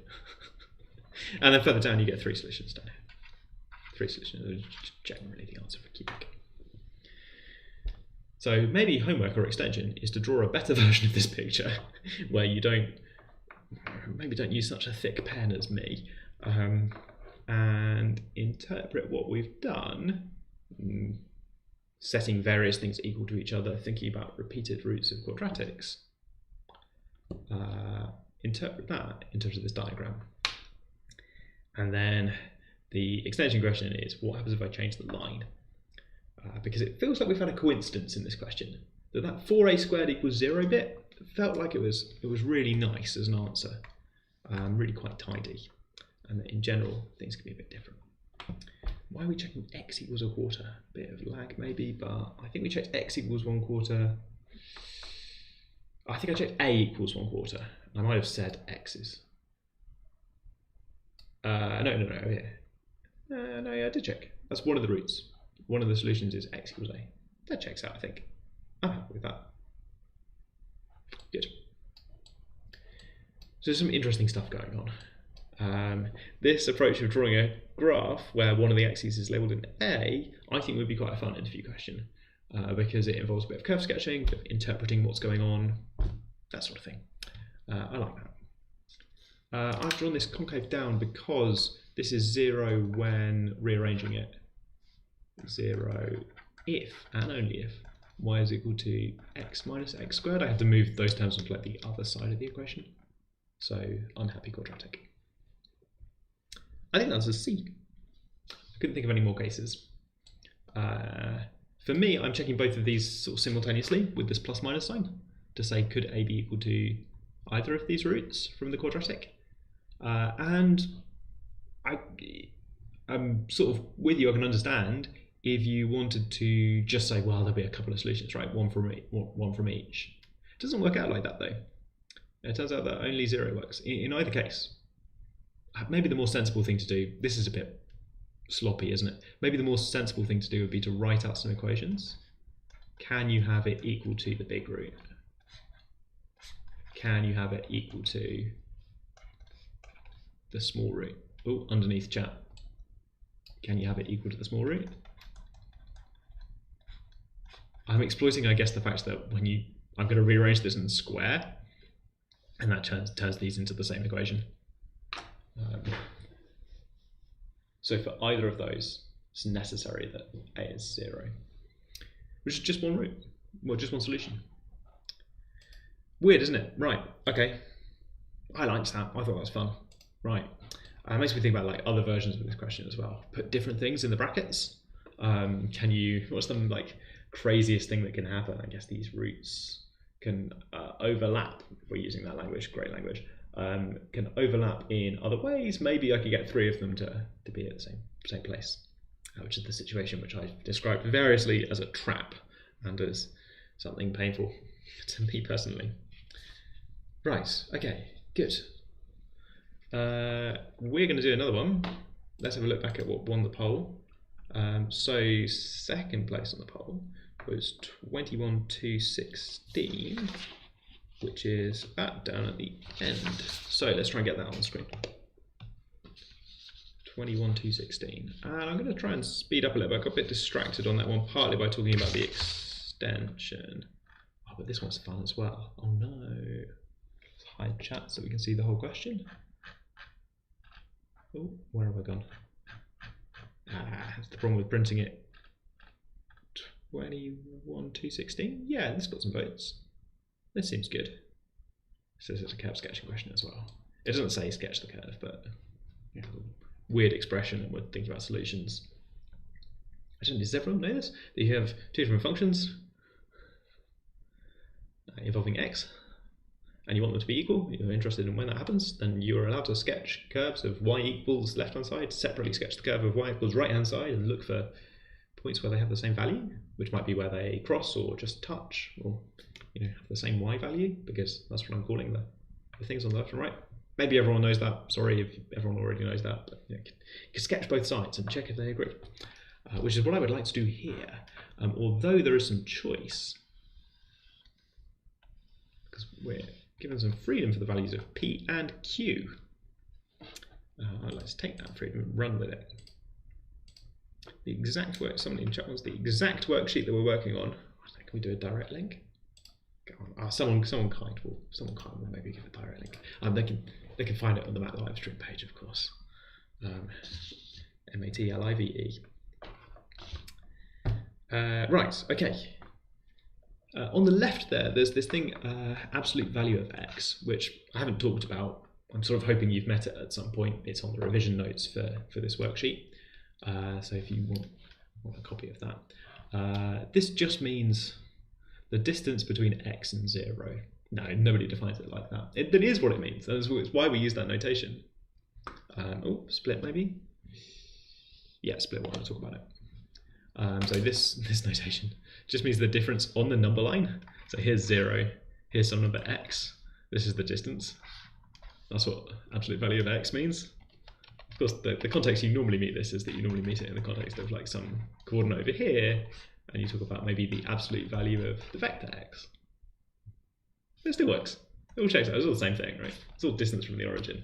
Of course, nobody actually defines it like that because that's a really complicated way of talking about something easy, which is to say that this is x if x is positive and minus x if x is negative.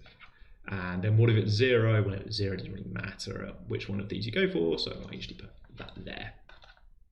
And then the normal way to show this is to put sort of like curly brace around these to show these different cases, which hurts me slightly because there's no matching close curly brace, so that one just stays open forever. And I've used many of these in my life, so net, I've written more open braces than closed braces. Thank you very much, Violet. Violet wins the fastest to helpfully post a thing. Yeah. So you can put negative or positive numbers in; those are allowed. The way you read one of these, if you see a more complicated one, is that you look over here to see what the different cases are.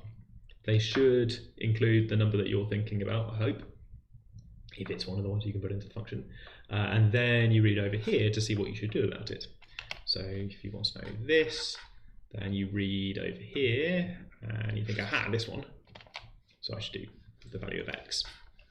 A little lookup table, really, except made of functions. Anyway, whatever, I'm talking too much about this. I just sketched the graph. What I'm trying to say, I suppose, is that is not too bad.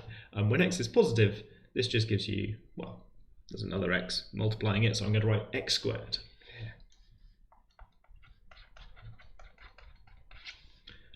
And when x is, I mean squared? I mean cubed? I mean squared. When x is negative, well, I would like to draw x squared, but the absolute value of x is minus x over there, which is multiplied by another x gives me minus x squared. So down here I have minus x squared for x negative. Okay, so I've got this picture. The function's got like curved parts. If I want to be precise about things, I can always remember that they're quadratics. I just deleted that text, but it's up there somewhere. So in particular, I'm thinking about number of roots. So I should probably try and remember that they're quadratics. And then the question is going to be, if you draw some line on this picture, yeah, let's go for it. Let's use the colours. So many colours, and here we are. If you draw a line on this picture, how many times might it cross the curve? It's kind of a good question. The line could be horizontal, I think. I'm not sure it can be vertical. Maybe it can be vertical if p is 0. Yeah. Can it be horizontal? It can be horizontal if p is 0. It cannot be vertical. Cool. So horizontal lines, they jump out to me. It's like easy ones to think about where p is 0. And they pretty clearly have one point where they meet the curve. But it doesn't even matter which value of p I choose. Okay, rubbish. Well, I mean, progress convinces me that the answer should include 1, so D is right out. I love this thing where you look at the options, right? I've done almost no work and I've eliminated one option. Haha. The one that doesn't include 1, right? But that's not very much progress. So I can have one solution. We're calling them distinct real solutions for x. They remembered to say real this time. That's not impressive though. I reckon I can have more. What other lines do I want to think about? I suppose I could bring myself to think about lines through the origin where q is 0. And I would like to think about nice easy lines to start off with, right? If it's horizontal, just one solution at 0, thank you. If it's quite steep, what happens? So let's try to draw a steep line where that's not a great picture because it goes off the bottom of the screen. You have to a little bit imagine what's going on off the bottom of the screen, which is, I've chosen this one. So I get a solution here, I get one over there, and symmetrically, I should probably get one down there as well, shouldn't I? Let's find out. Oh yeah, there was one over here. So I think it's not too hard to find examples of lines, px plus q. PQ are real numbers, that gives you a line. It's sufficient to give you a line. It doesn't give you all the lines. It's not necessary that your line can be written. Anyway, never mind. You get it's quite easy to get either one solution or 3. To get anything else, we're going to need to break symmetry a bit. I think. Yeah, I think we are. So to break symmetry, what do I mean? I mean probably have q non-zero and p non-zero as well. Ugh. The tricky third case. How's chat feeling about this? Chat reckons that you reckon you could get 2. I can sort of see it. So that's the in-between, right? We've seen you can get 1, we've seen you can get 3. Can I get 2? So maybe I imagine a very shallow line. I had this horizontal line to get 1. I imagine a very shallow line. Well, that still feels like 1. I'm sort of imagining pivoting about this one, try and keep that point and try and pivot the line. I don't want to do the algebra for how that works, but these are all lines, right? There's a huge number of these lines. I'm exploring them however I like. I can imagine making that steeper and steeper. Alright, let me do this. Right, let me rotate. Oh, will it let me rotate arbitrary angles? Yes, but not about. Okay, there we go. So I can get the midpoint just right. Perfect visualization. Let's go. Horizontal, one solution. As we make it steeper, there's going to come a point where it's very steep, right? And it will go through the origin, and then we'll get 3. And there are loads of processes like this in maths where you think, what's going on in between, right? Generically over here you have 1. Generically down here it feels like we're going to get 3 because it's going to cross in loads of places. Is there a kind of in-between special case? There often is. Quadratic equations, right? Generically 2 solutions, generically 0 solutions. 0 solutions, okay. Generically 2 solutions, generically 0 solutions, in between special case. So can I imagine a kind of special case where I get exactly 2 real solutions? Yes, I can. It would look like this. And I'm not going to do the algebra to work out what that line is. Precision, maybe I should. Do I need to for the question? Not really. But I reckon I can get 2. Using a tangent, yes. Oh, great. Geometry, yes, brilliant. A tangent that crosses the other bit of the curve somewhere else. Because if I remember their quadratics, then being tangent over here means that there will be no more activity with the quadratic minus x squared. Your line has got a repeated root where it means there, repeated solution there, no other intersections, but totally different quadratic over here with the opposite sign. So over here, you can have another intersection. You can get 3 total. Can you have 0? So to sort of convince myself that I couldn't have 0, I will imagine moving the line around a bit, and it's sort of obvious that you can't have 0. That eventually, if it's above the curve, eventually, however steep it is, the quadratic will catch up and overtake. And if it's below the curve, the same thing but going left, starting at the origin. Is it above or below the curve there? The quadratic just gets faster and faster and will catch up one way or the other. It's maybe too formal. How much of that did I actually think? When I first did this question, how much of that did I actually think? Almost none. I sort of imagined various lines and thought, nah, it's going to intersect it somewhere, isn't it? Big grin for a moment where I think I've written up a solution that is more formal than my actual thought process. Oh well.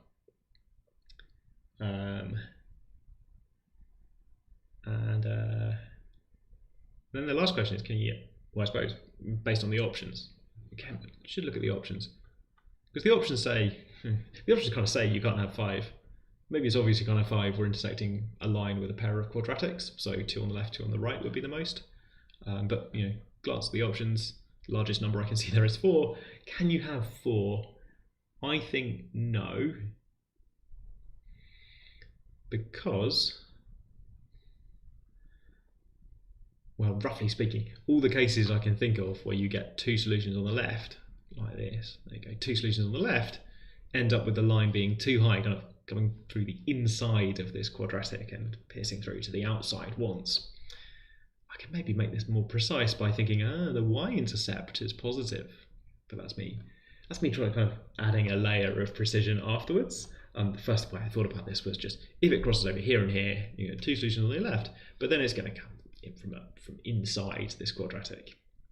Quadratics don't really have an inside, but maybe you know what I mean. If it has 2 solutions over on the right, then it's going to be inside the other one, so it's going to cross that other one down on the left somewhere, off the bottom of the screen. It's going to cross that over there, down at the bottom somewhere, but it's not going to get 2 solutions on the left. And thinking about that a little bit more gives me this difference in the y-intercept. What do I mean by inside the quadratic? I mean, is it in that region? Regions defined by inequalities. Where am I checking? Well, x equals 0 seems to be a sensible transition point. Anyway, I can make, in the end, I can make 1 solution horizontal line, 2 if I use a cunning tangent, or 3, but I can't make 0, I can't make 4, which I think makes this option E. Fun. Okay, that was much faster. Good stuff. Is this one with a good one? Yeah. So, question in chat. There you go. Chat is suggesting questions better than me. Oh, lovely stuff. Why don't they use a cubic? It looks like a cubic. Yeah, great. I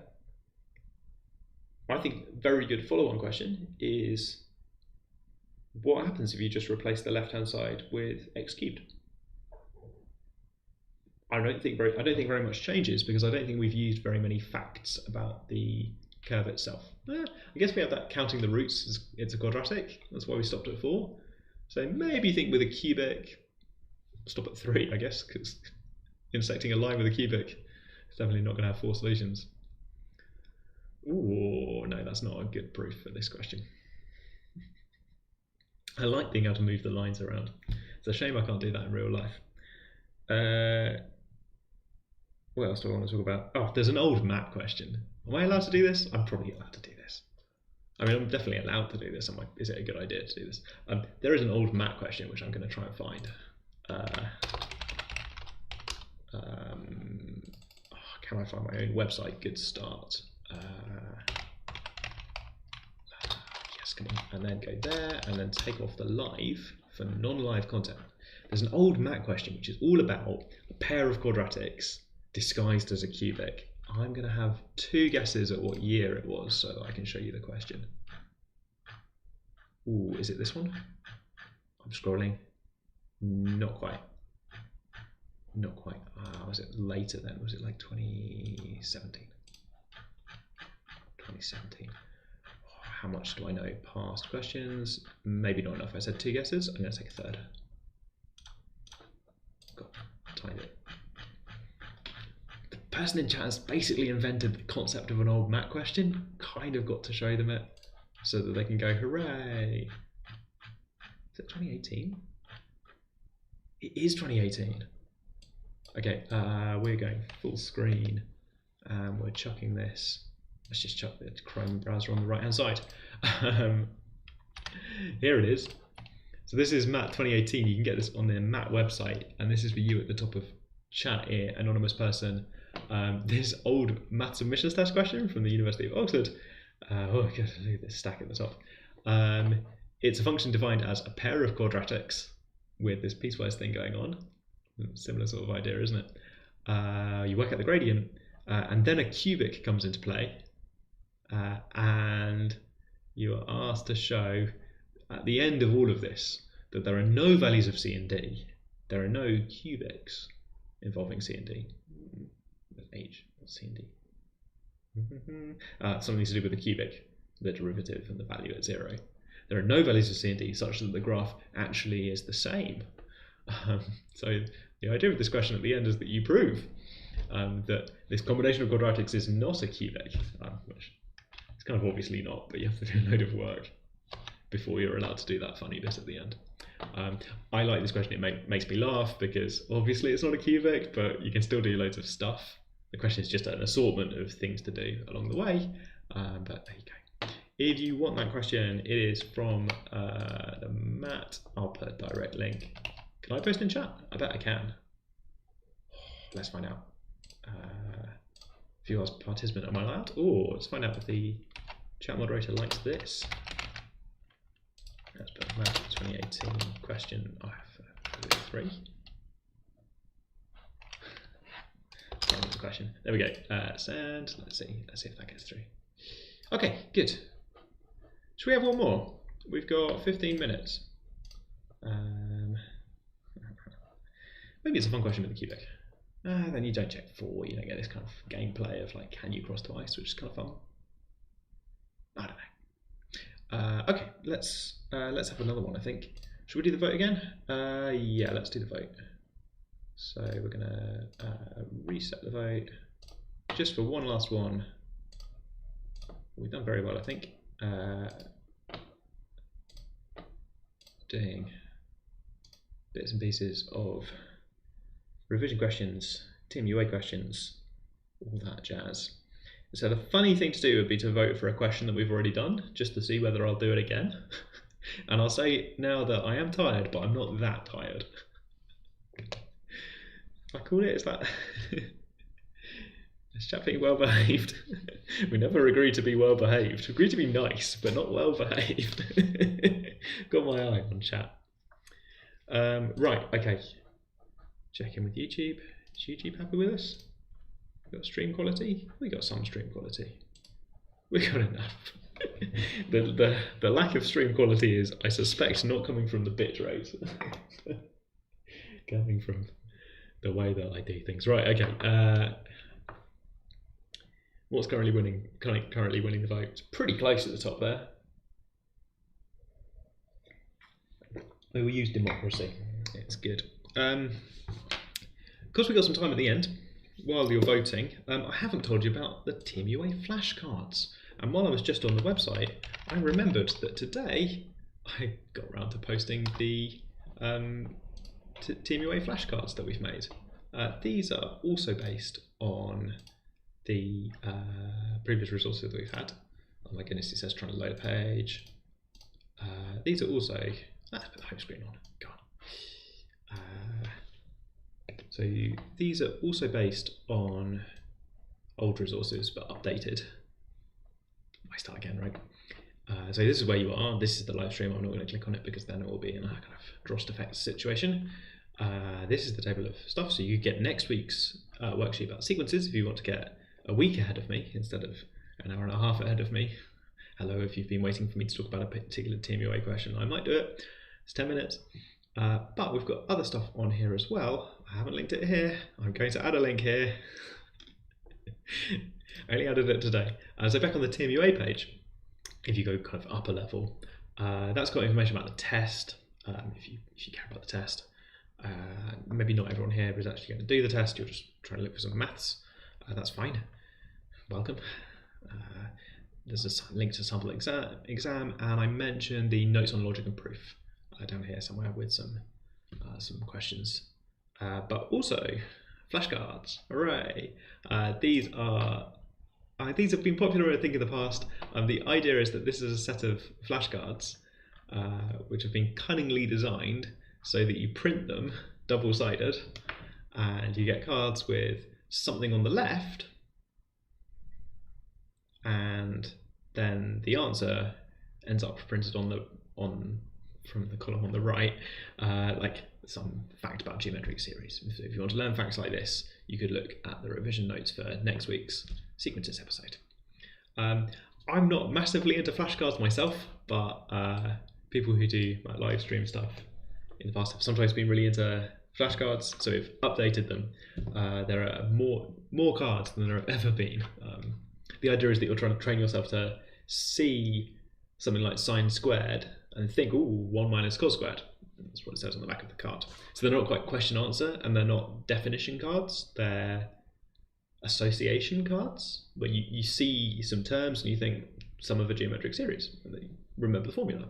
Because you're trying to like piece together these kind of intuitive responses to question elements, rather than just seeing the definition. You might see a thing in context.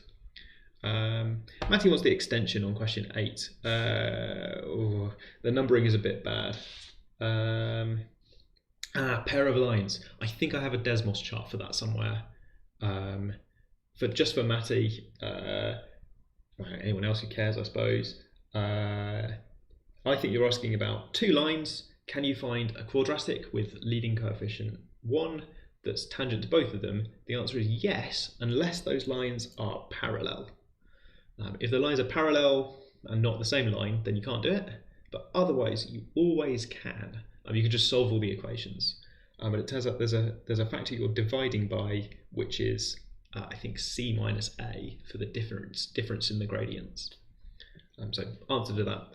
Essentially, do the whole question again. Not a question we've done on the stream, but do the whole question again. In general, when does it go wrong? I think you need c and a to be different numbers. But otherwise, nothing goes wrong. You can just do the whole question. It's amazing. You just do the whole thing. A good way to check if you've done the whole thing, of course. The question is like, you've got line, find a quadratic. So try and put all of those things into Desmos, which lets you have sliders for the coefficients, and challenges you, I suppose, to write down an expression for that quadratic, which will then be plotted in Desmos beautifully tangent to both lines. This is the extension, just to point at it. Oh, I can't point at it because it is on the solutions, and that is the questions. Extension to one of these questions. Extension to this question, which is about a quadratic x squared plus bx plus c that's tangent to 2 different given lines. The obvious way to generalize this is to replace the lines with arbitrary lines. When does that work? Right, that is in fact also, piecing it together, that is of course also the question that has won the vote, so I should have read that first before doing the extension. Well. Let's talk about the question. Ooh, 22, 113. No, okay, we're in 7 minutes. That question, pair of lines, let's go. And it lets me reinforce a thing that I said earlier, which I do like to do. That was the wrong button, but not in a disastrous way. Imagine if I was still on mute from that time, like an hour and a half ago when I went on mute. Everyone's forgotten. I won't let myself forget. This is a big problem. Gosh, I love the MAT live stream. Right, it's just nice to be here. Here's the question then. We're given some lines, 2x plus 3, 4x plus 2. Could try and sketch them, not certain I've got time right now. Instead, I would like to jump right into the algebra, because we're told that the line 2x plus 3, let's get it zoomed out, 2x plus 3 meets the curve y equals x squared plus bx plus c at exactly 1 point.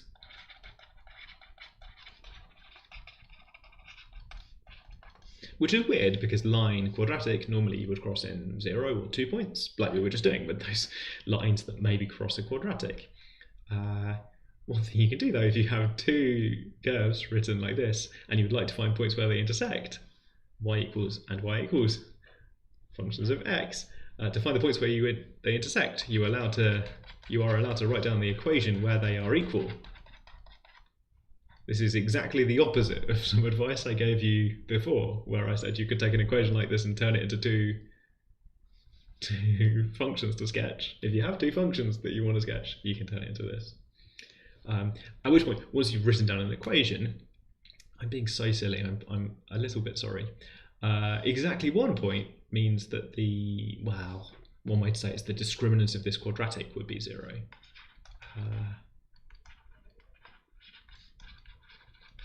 So our mission is obviously to rearrange this, work out the discriminant, and then go from there.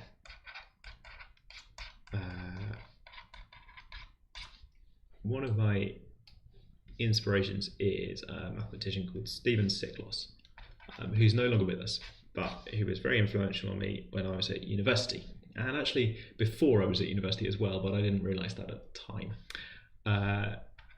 One of his favourite sorts of question to write, according to him, is a question where you have a parameter in some maybe familiar setting like a quadratic, and you have a parameter, and then you get an equation for the parameter.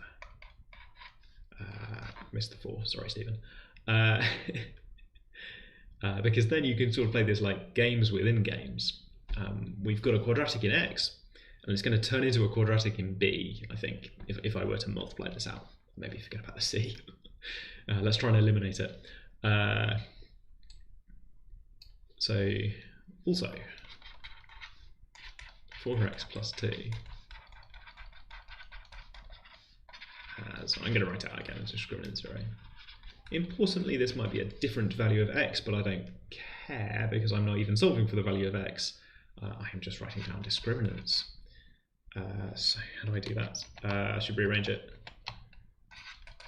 X squared plus b minus 4. I'm trying to skip too many steps. C minus 2. And write down the discriminant. And this one also looks like a quadratic, so progress. And now there's a question of what to do with these two equations. One of them is just off the screen, so don't do anything with that one. I have this equation up here, and I have this equation down here.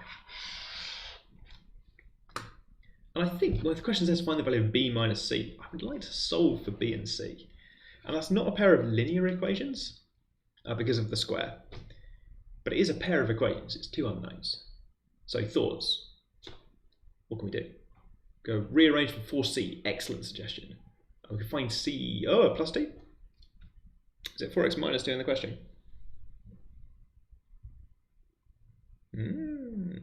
Interesting. I've lost the question. I know it's on screen for you. It was too fuzzy on screen for me to read. Genuinely. It is plus 2 because it was minus 2. Not one wrong, they're all wrong. As is the way with minus signs. Follow them through. Thank you, chat. Yeah, there's ways to do this. You could rearrange for C. You could eliminate C by doing the difference. And doing the difference is actually very clever because you'll get difference to squares. We have these squares for well, different things involving B, but you'll get difference to squares. It's actually better than that. Louis in chat wants to multiply out brackets. Giving people credit in chat. Thank you for the plus 2. Yes, I mean Stephen Siklos, the one who did STEP papers and STEP studies, STEP support program, and the STEP support summer school. Anyway, people saying expand. Anonymous and Louis want to expand. Matty's going to set them equal to each other. Oh, just set them equal to each other. I mean, like you. Yeah, okay, they're both 0, so you could just set them equal to each other. Loads of stuff cancels. That's the same as doing the difference, I suppose, between the equations. That's a nice way of thinking about it. They're both 0, so they're equal. Or take the difference, same operation. And the b squared cancels, the c term cancels as well. That turns into an equation for b, and from there you just feel the whole thing fall apart. Because once you've got the value of b, basically done, right? surely it cannot anymore be a mystery what the value of C is. Once you're armed with the value of B, I just plug it into one of these equations, right? At that point, it feels like we've got too many equations, although it does work out. Good. Okay, so the B squared and the C squared turns out to be absolutely lovely. You can imagine harder versions of this question, and I have imagined a harder version of this question. I'm so into this question that the extension on the solutions document asks you to replace this number and that number and this number and that number with arbitrary constants just to see how much you can get away with this. And the B squareds will cancel. The 4C will cancel. So it's going to be nice, right? What could possibly go wrong? If you want to see the extended questions, you will need the solutions document, which is also on the MAT Live website, which is where we post everything related to this live stream. We can do this simultaneously. It goes really well if you do this simultaneously, even though it's not linear. It's slightly outside of our comfort zone, right? Because it's not just got linear terms, it's got squares, but things cancel. We're rewarded for our bravery of trying to solve these simultaneous equations using standard maths. I cannot remember the numbers and my pages have got all mixed up. I think B is -2. I think C is 7. I think that makes that difference on the question -9, which would be A. Hooray! Right, good. That's the show. That's how this works. The idea really is that I'm trying to be useful. I'm also messing around a bit and I'm also doing some maths, but I'm trying to be useful. Future episodes are going to do other topics next week, sequences and series. If you look at the worksheet before, then it's probably more fun during the live thing. You can vote knowing which ones you really want to see. You can ask other questions in chat, but I hope you've seen that even if you haven't tried it in advance, you can just turn up. These videos are being recorded through the magic of YouTube and will stay up for at least the rest of the admissions cycle. You've maybe noticed that last year's ones are still up. So if you want to watch them at double speed because you missed an episode or you just prefer to skip all of the waffly chat, then that's allowed. It's an honour to teach you maths and to do maths questions with you. And I'll see you again in a week. So enjoy the next 166 hours. But until then, have a nice evening, have a nice weekend, have a nice week. Bye.